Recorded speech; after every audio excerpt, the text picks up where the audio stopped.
Ano Yeah. yung naging reaction ng ibang peers mo in the physician community? I was flooded by 2,000 messages yesterday. 2,000, wow. I was answering sa Messenger and Viber from all mga patients, doctor, families, head of organizations. What, negative messages? Or? Positive. Ang sinasabi nila yung due process na wala, hindi na ibigay.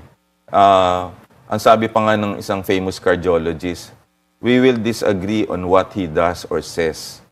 But definitely he is principled and outspoken. And he, friend seater, he is not. The other ones naman sinabi, hindi nabigyan ng right process si Dr. Leachon diyan. Hindi na consider yun. At ang reputation, yun ang iniiwasan nating sirain. Dapat confidential yan, internal yan.